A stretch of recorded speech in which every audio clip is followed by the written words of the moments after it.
let us discuss equipotential surfaces. So first is, what is equipotential surface?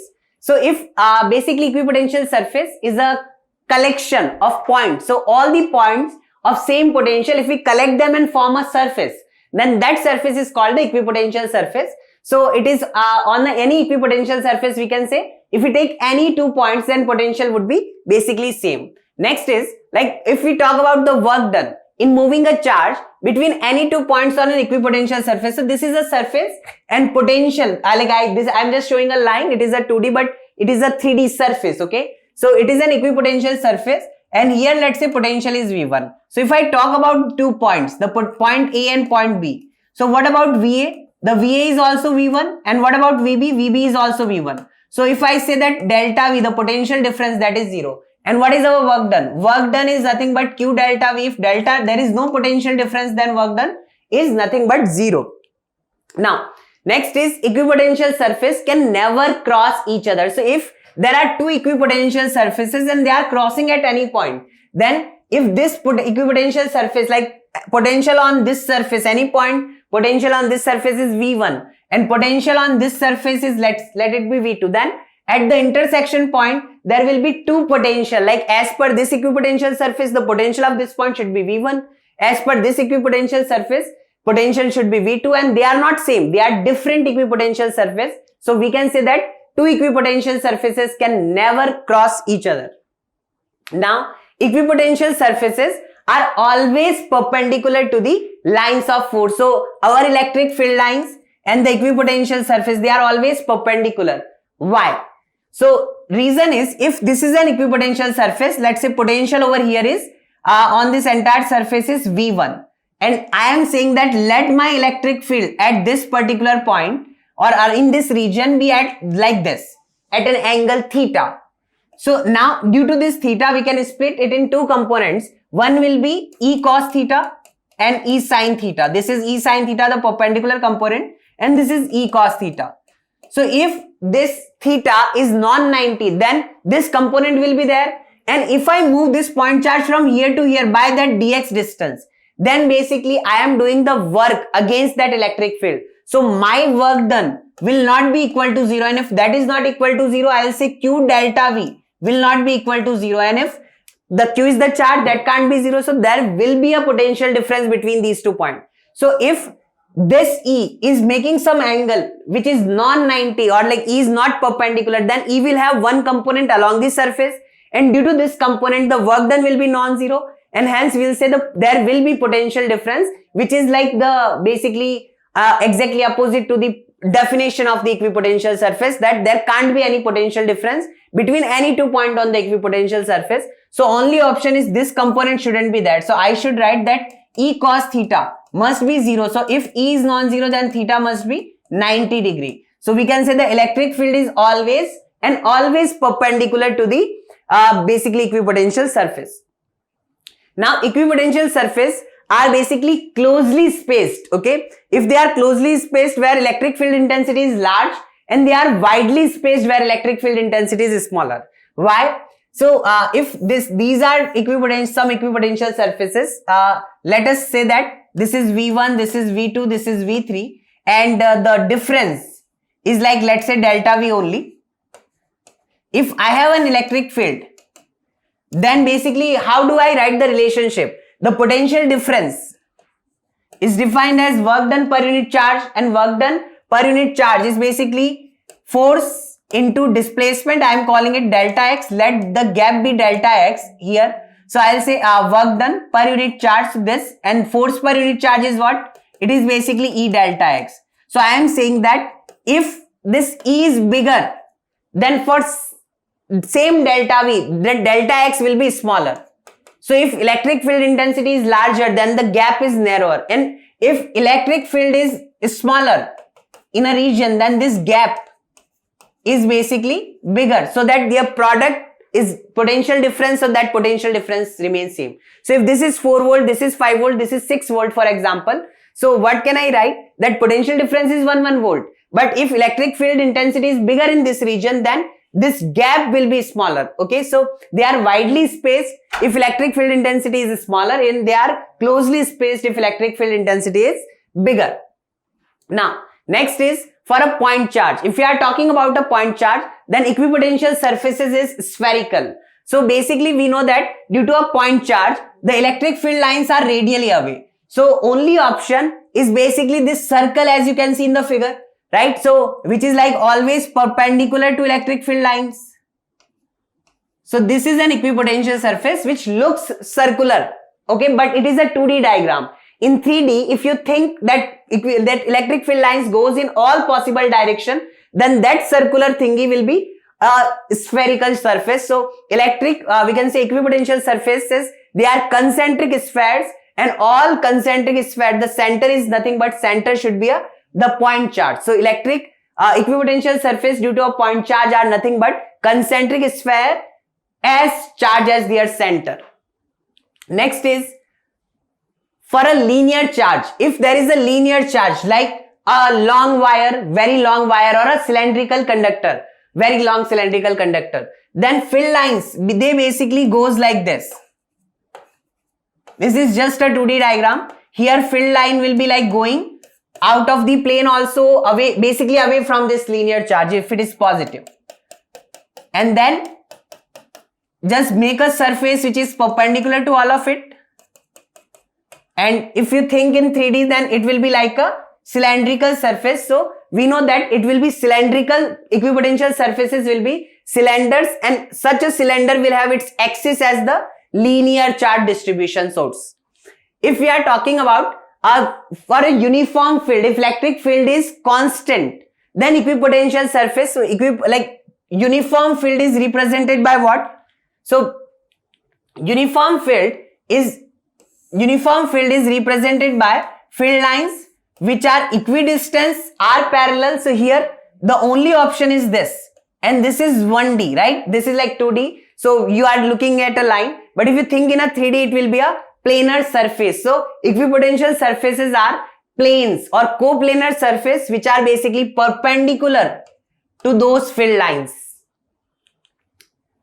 Next is there are some properties of equipotential surfaces. So first is that potential difference between any 2 points. Okay, any 2 points on equipotential surface will be definitely zero by the definition. Next is if test charge Q0 is moved from one point to the other point on the equipotential surface. If we are taking a test charge Q0 and we are moving it along the equipotential surface, then basically the potential energy will be same. What is potential energy? It is Q0 V. So charge is not changing, potential is not changing. So its potential energy doesn't change, right? The potential remains same. Hence we can say the potential energy associated with charge also remains same. Next is no work is done by the electric force when the test charge is moved along the equipotential surface. We had already discussed that field is always perpendicular, right?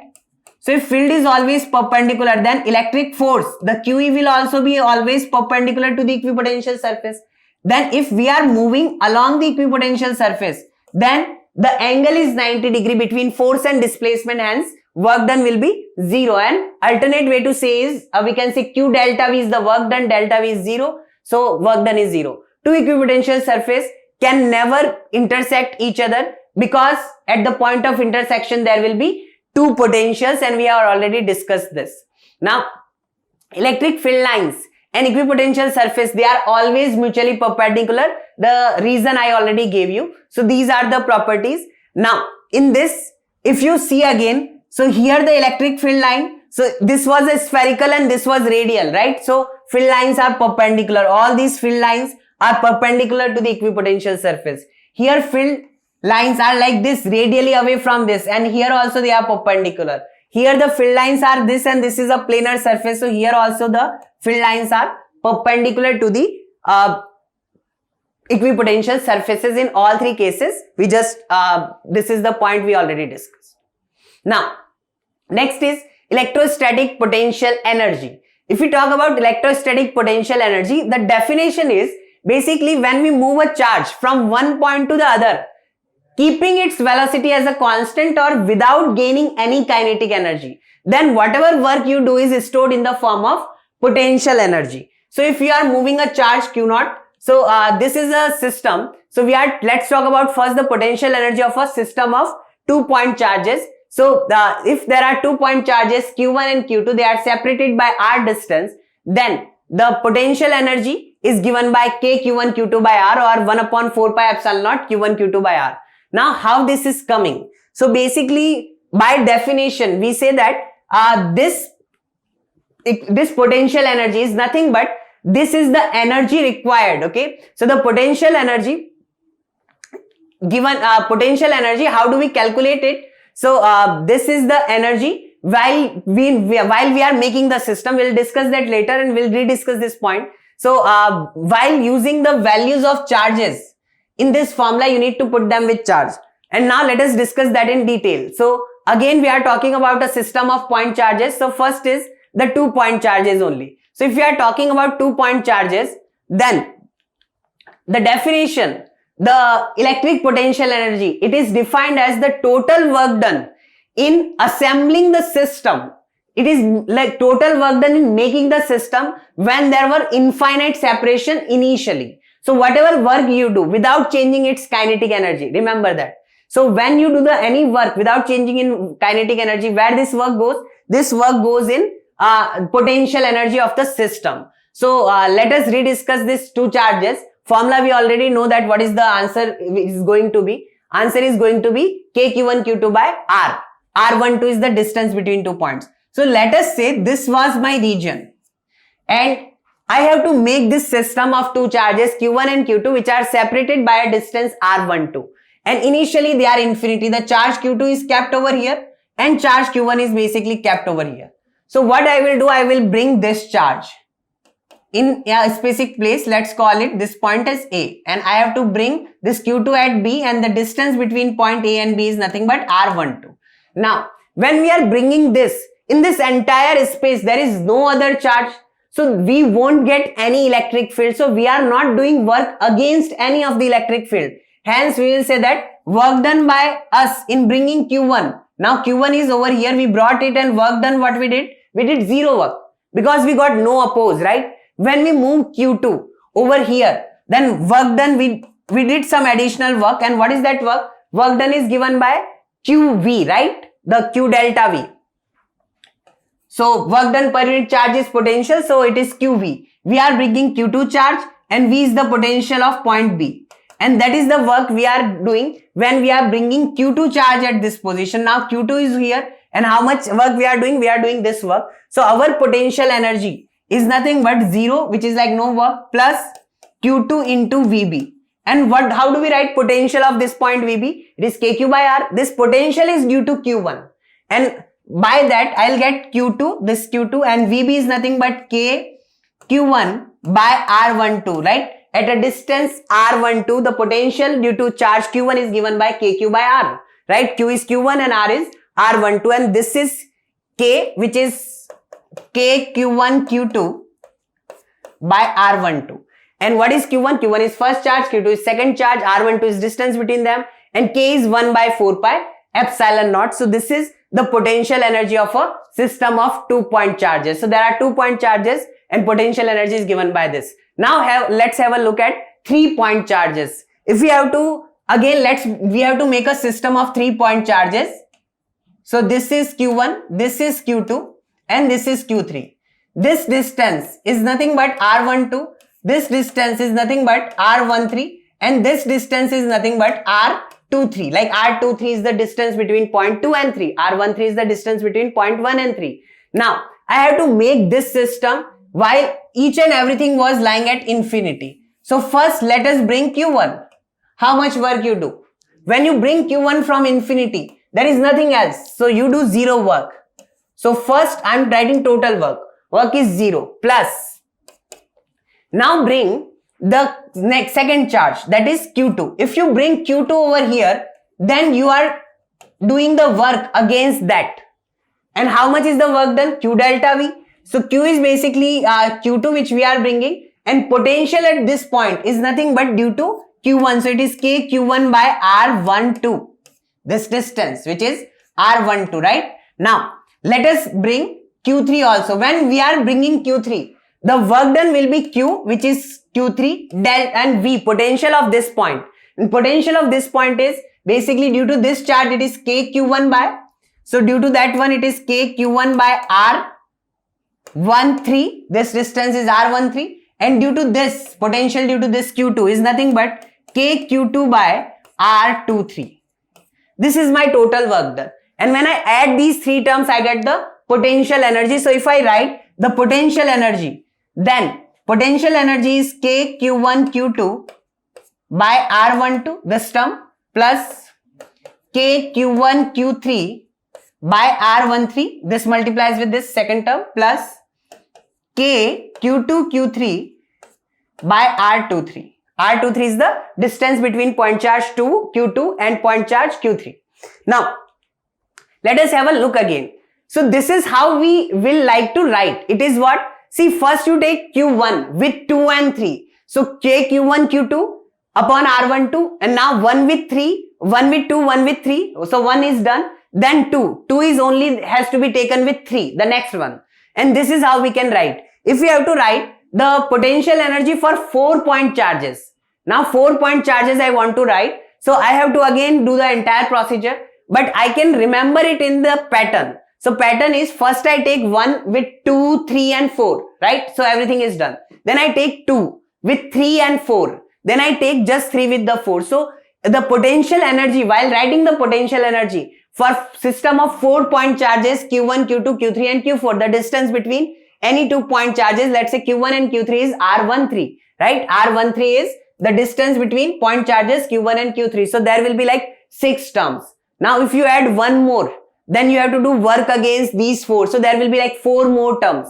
So for a system of 5-point charges, there will be like 4 more terms next. So that's how it changes. So you can write using this pattern, you can write the like potential energy for any amount of system of point charges. So if we have a system of n point charges, there are small n point charges, then how do you write it? So this is the general formula which we can utilize. How do we make, like how do we use this? So idea is first you put the value of j from 1 to n and keeping the value of 1 to n also. So first I am putting j. So if I put j, like I am using this, then I get, this is k, okay, I am writing k for shortcut, and this is qi, q1, because I am putting the value of j from 1 to all the way up to n, right? And then I get, an I value, I will put 1 by 1. So I is equal to 1, I have to put, then 2, then 3, while j is varying from 1 to n. So first I am choosing I to be 1. So I is, let's say 1, and then q, this is basically, j is also changing from 1 to n. And this will be Rij, so R11 plus K Q1, like this I is fixed, I is like 1 and put the value of J. So Q2 by R12 plus K Q1 Q3 by R13 and so on K Q1 Qn by R1n. So first, this is like first, for just I is equal to 1, you have to write everything like all similar terms for I is equal to 2, 3, 4, 5, all the way up to n. So there will be like n into n square terms, right? Then there is a condition that I is not equal to j. So we do not write such terms where like I and j both are 1 or I and j both are 2 or I and j both are 3. So for 1, we are just left with 1, 2, like 1 with 2 and 1 with 3, then 1 with like all the width. The next thing which we get for 2, so we get these K Q2 Q1 by R12 or 21, which is the same. R12 and R21 is the distance between 1 and 2. Okay, then I get K Q2 Q2 by R22 plus K Q2 Q3 R23 plus K Q2 Qn by R1n or 2n. Now, this again I don't have to consider because I and j both are 2 and 2. Now, when you are writing these terms, so basically n terms will cancel out automatically. But if you see this term has been repeated. So like 1, 2 will come with like when we are writing the row for 1 and we are writing the row of, when writing of row of 2 for, then also like 2, 1 will come. So it will come 2 times. That's why there is a half, because all the terms are repeated twice. So this is the formula for n terms. If generally this is maximum, it is asked up to 5 or 6 charges. So it is better to remember the pattern, not to remember this formula. If we have to utilize this formula, then you can remember. But generally the 5 or 6 point charges formula is sufficient that can be manually written. Now, there are some important points regarding electrostatic potential energy. So, first is work done required by an external agency to move the charge Q from A to B is given by Q delta V, right? And here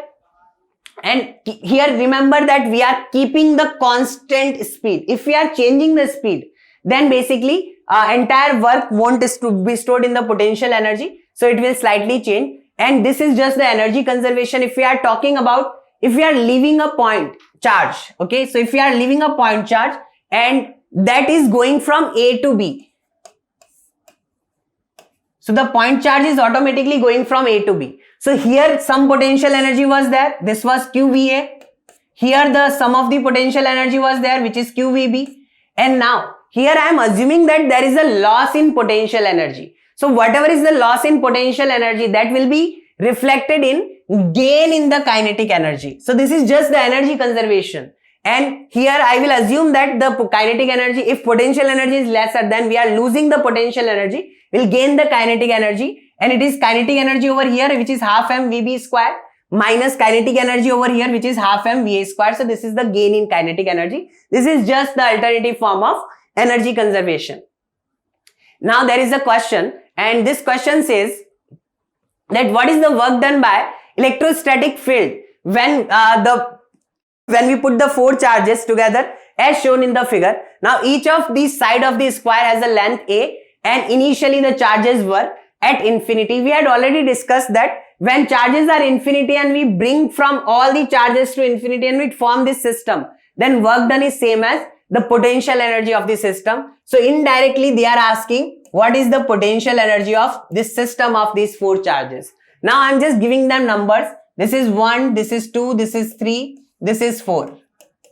So how do we write for 4 charges? I will write that first K, Q1, Q2. So what is 1 and 2? Minus Q and this. Here we take them charges. We take the charges with sign. So it is minus Q into plus Q, which is minus Q square. So K, Q1, Q2 by R12. R12 is the distance between these two, which is A. Now 1 with 2 is done. 1 with 3.